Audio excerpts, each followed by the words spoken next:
नमस्कार। महाराष्ट्र के कोल्हापुर में एक सार्वजनिक रैली को संबोधित करते हुए पीएम नरेंद्र मोदी ने कहा, जब कांग्रेस और उसके दोस्तों को एहसास हुआ कि वे एनडीए के विकास के ट्रैक रिकॉर्ड का मुकाबला नहीं कर सकते, तो उन्होंने अपनी रणनीति बदल दी। वे अब राष्ट्र विरोधी एजेंडे और तुष्टीकरण का उपयोग कर रहे हैं। कांग्रेस का एजेंडा है कि कश्मीर में फिर से धारा 370 बहाल कर देंगे। पीएम मोदी ने पूछा, क्या किसी में हिम्मत है कि मोदी के इस कदम को पीछे हटा सके? पीएम मोदी ने कहा कि अगर उनकी सरकार बनी तो वे सीएए को रद्द कर देंगे। क्या इस देश के लोग उन्हें ऐसा करने देंगे? अगर करना भी चाहेंगे तो उनकी क्या हालत होगी? उन्हें इसका एहसास भी नहीं। जो लोग 3 अंक की संख्या में लोकसभा सीटें नहीं जीत सकते, क्या INDI गठबंधन के लोग सरकार के दरवाजे तक भी पहुंच सकते हैं? वो तो 1 साल में एक प्रधानमंत्री के फार्मूले पर काम कर रही है। अगर वे 5 साल तक सत्ता में रहते हैं तो 5 प्रधानमंत्री देंगे। कर्नाटक और तमिलनाडु में कांग्रेस और इंडी गठबंधन के लोग भाषण दे रहे हैं, दक्षिण भारत को तोड़कर अलग देश की मांग कर रहे हैं। क्या छत्रपति शिवाजी महाराज की भूमि इसे कभी स्वीकार कर सकती है? आप बोलेंगे फिर एक बार, ठीक है? गरीबों की सरकार, गरीबों की सरकार, SC, ST, OBC की सरकार, विकास को समर्पित सरकार, युवा को अवसर देने वाली सरकार, महिलाओं को सुविधा देने वाली सरकार। शाबाश।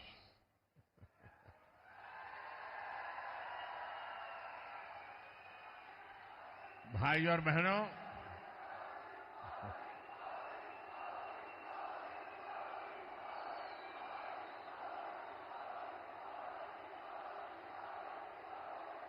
अब तीसरे चरण में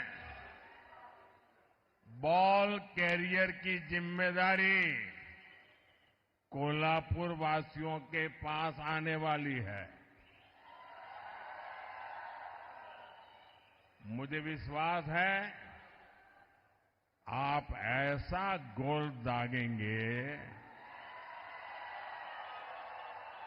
ऐसा गोल दागेंगे कि आगे के सारे राउंड भी इंडिया अलायंस वाले चारों खाने चित रहेंगे।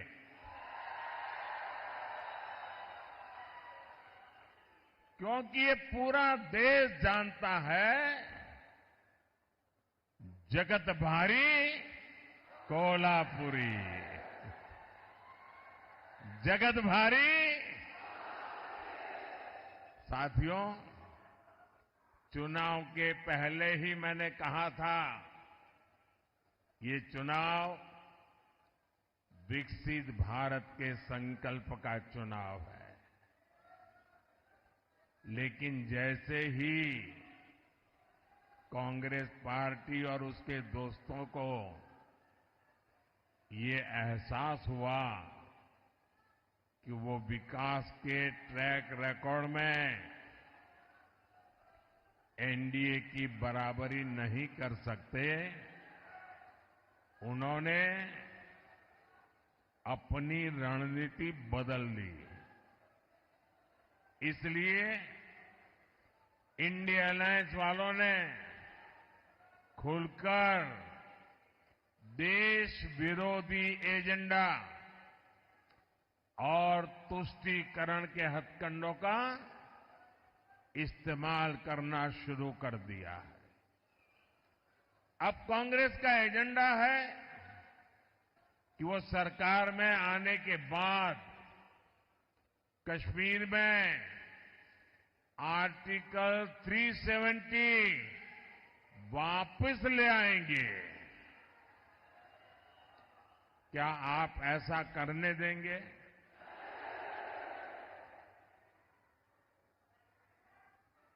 अब किसी में हिम्मत है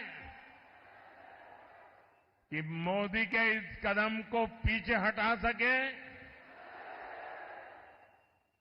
ये लोग कह रहे हैं कि इनकी सरकार बनी तो ये लोग सीएए कानून रद्द कर देंगे।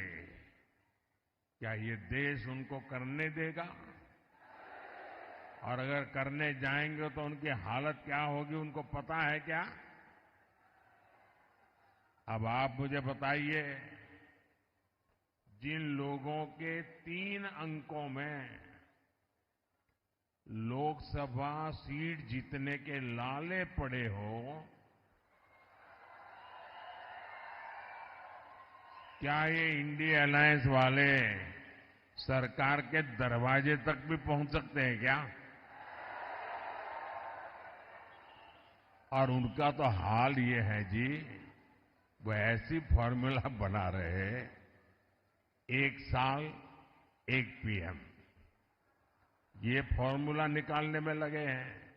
अगर 5 साल मौका मिले तो 5 प्रधानमंत्री।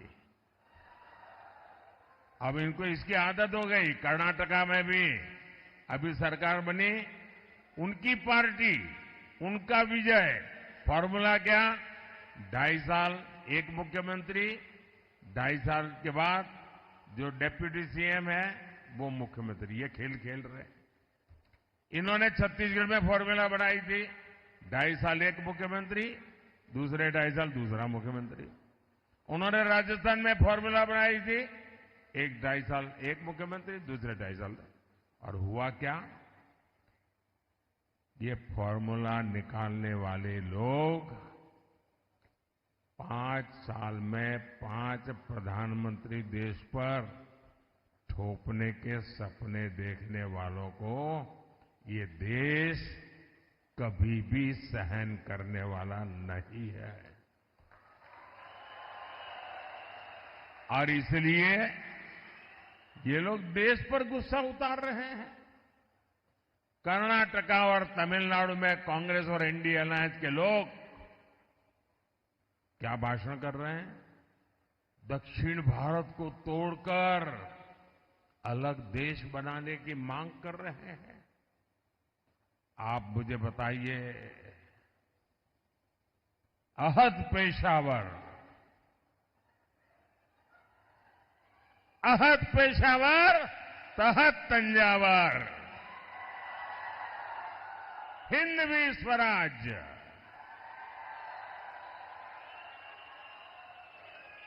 ये घोषणा जिस धरती पर हुई, छत्रपति शिवाजी महाराज की धरती, क्या कभी भी कांग्रेस के ऐसे एजेंडे को स्वीकार करेगी क्या? इन्हें जवाब मिलना चाहिए।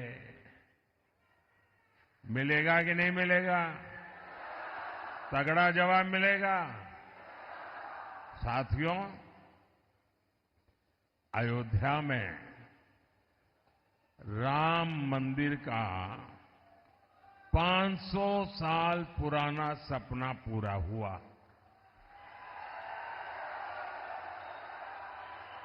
दशकों तक राम मंदिर को बनने से रोकने वाली कांग्रेस ने उसका भी बहिष्कार किया। और ये कांग्रेस कितनी अधपतन में गई है।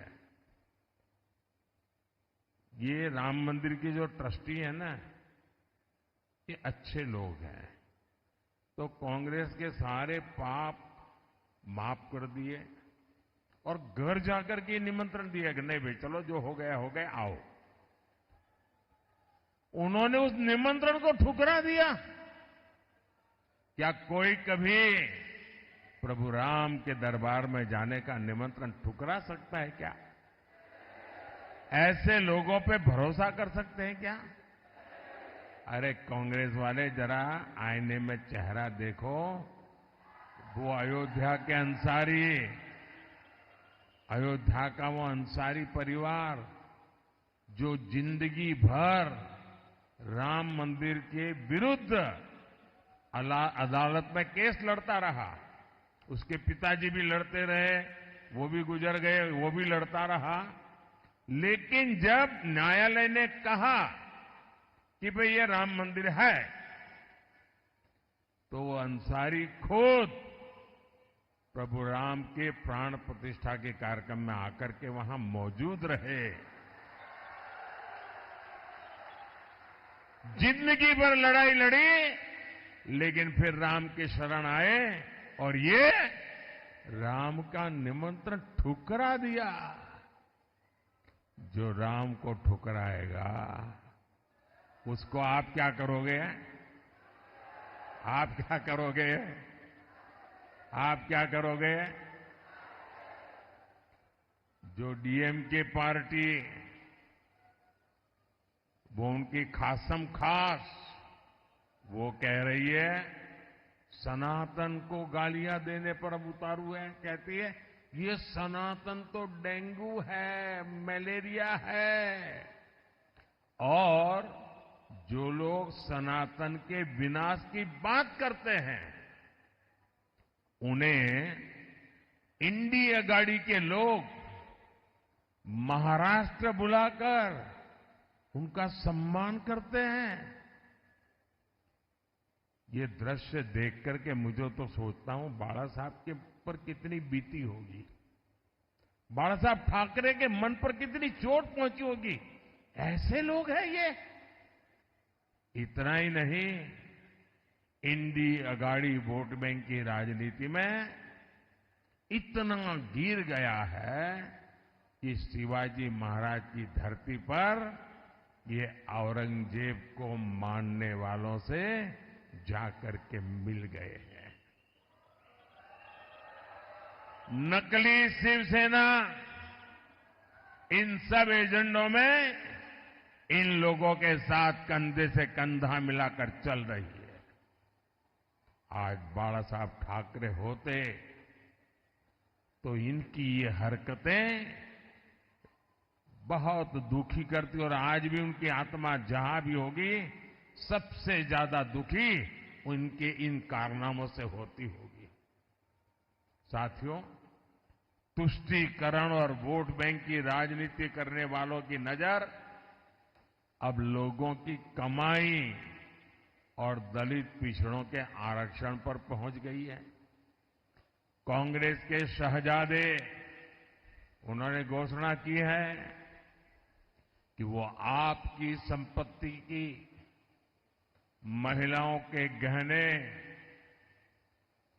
और सोने चांदी की जांच करवाएंगे।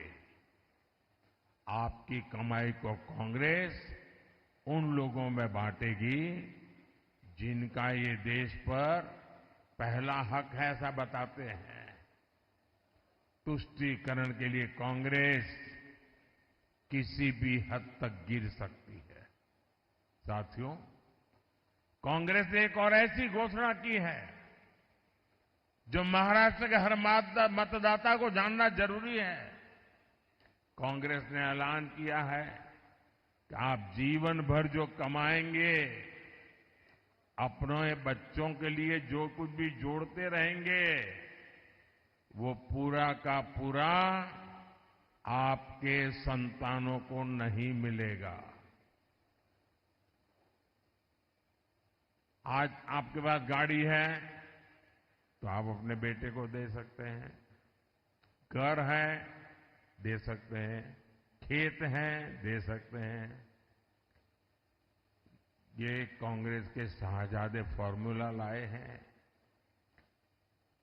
आपके न रहने के बाद आपकी पैतृक कमाई में से आधा हिस्सा कांग्रेस इनहेरिटेंस टैक्स लगाकर वसूल करना चाहती है। क्या आप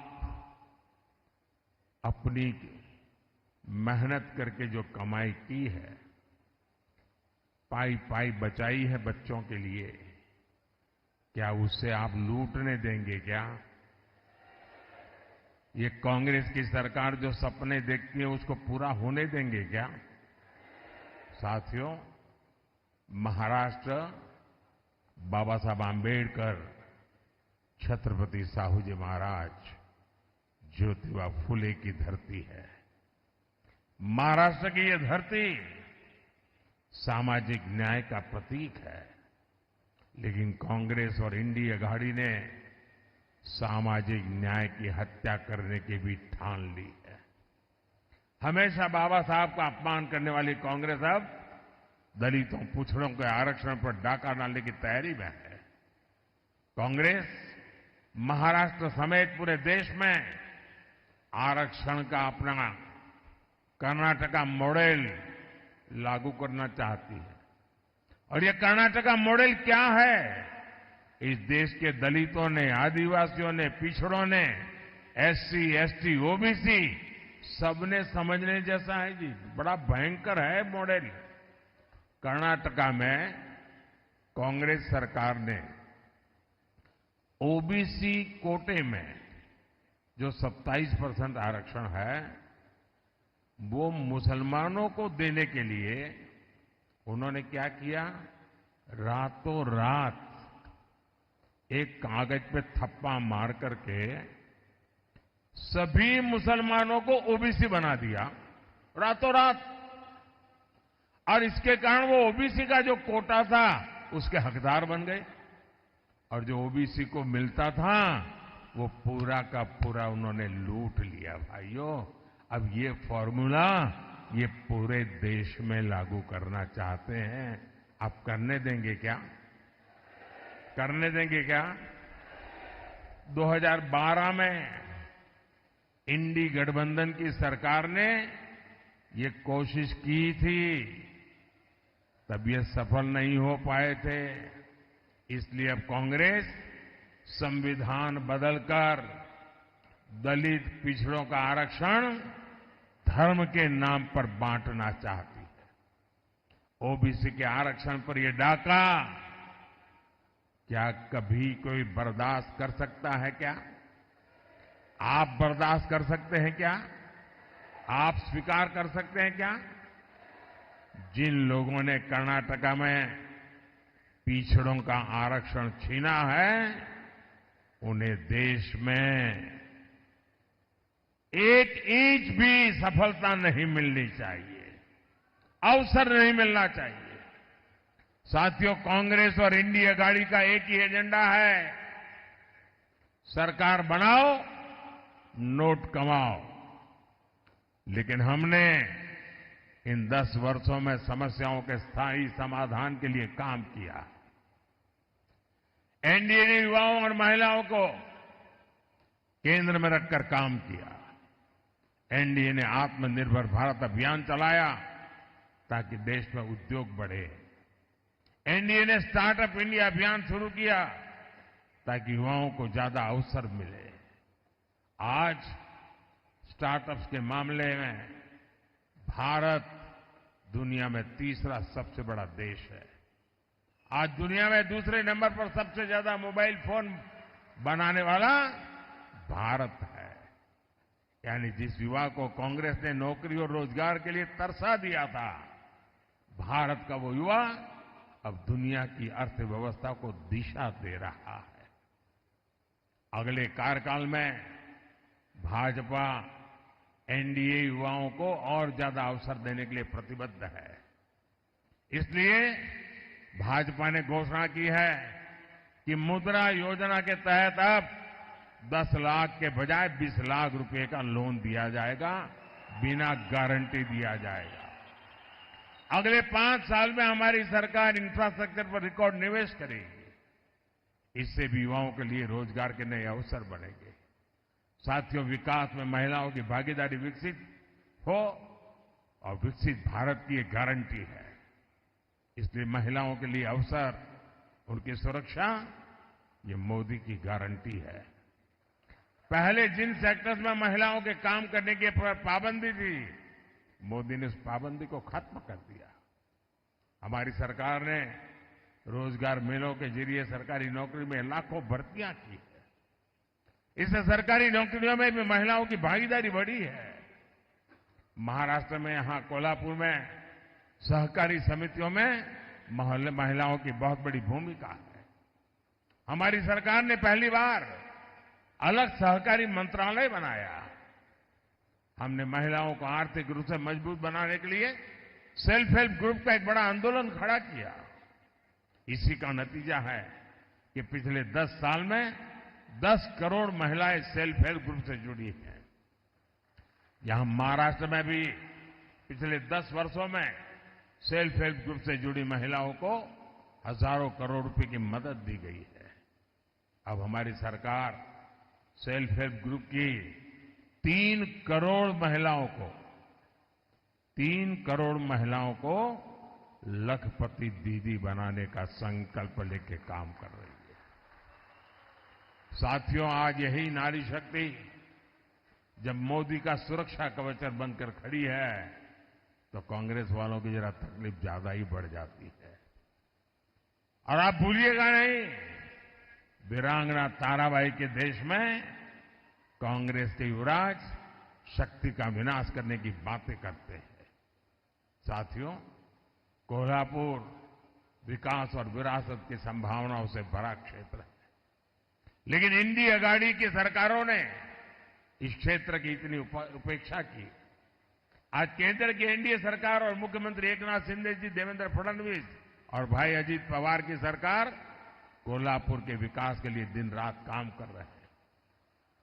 मुंबई बेंगलुरु हाईवे के विस्तार का काम तेजी से चल रहा है।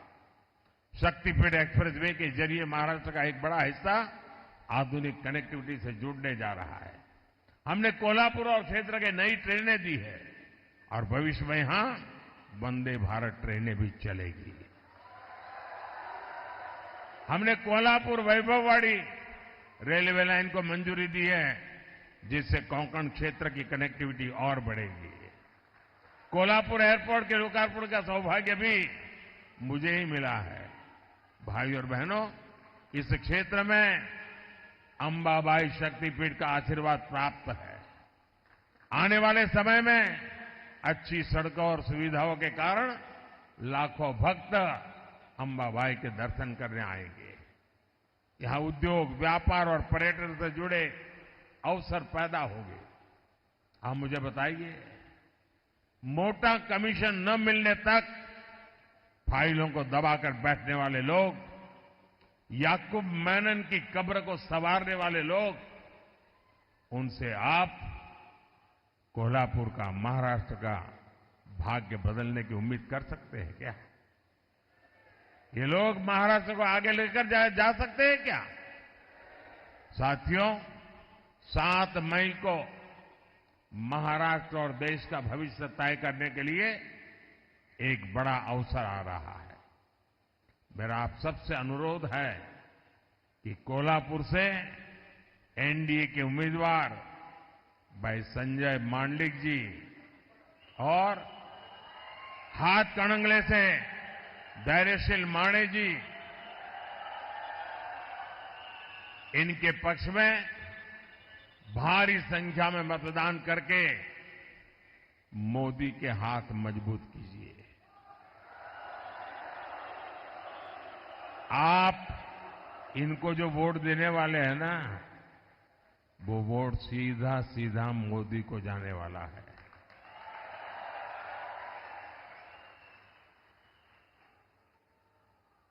लेकिन गर्मी बहुत है, कहीं कहीं शादियां भी है, फिर भी मतदान ज्यादा होगा ना?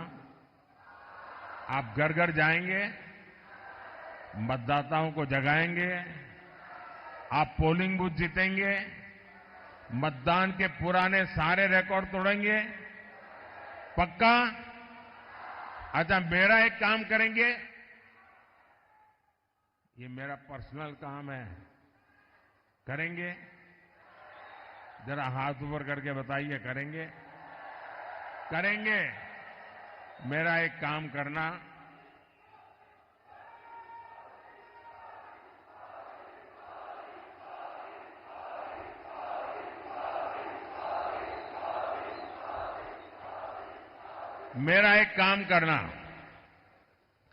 यहां से जाने के बाद आसपास पड़ोस में, गांव में, मोहल्ले में जिन जिन लोगों को मिलना हो जाए, नहीं होता है तो जाकर के मिलिए, मेरी तरफ से मिलिए और हर एक को कहना कि अपने मोदी जी कोल्हापुर आए थे, और मोदी जी ने आपको प्रणाम भेजा है।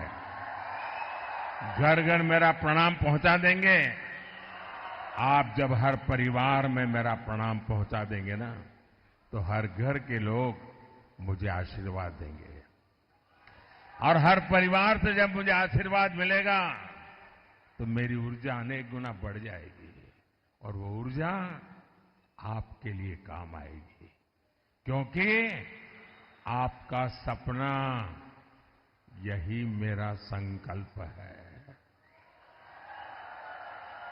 मेरा पल पल आपके नाम है। मेरा पल पल देश के नाम है। और इसलिए भाइयों बहनों, मैं प्रण लेकर के चला हूं 24/7 फॉर 2047। ये प्रण लेकर के निकला हूं, आपके लिए निकला हूं। और इसलिए मुझे पल पल आपके आशीर्वाद की जरूरत है। मेरे साथ बोलिए, भारत माता की, भारत माता की।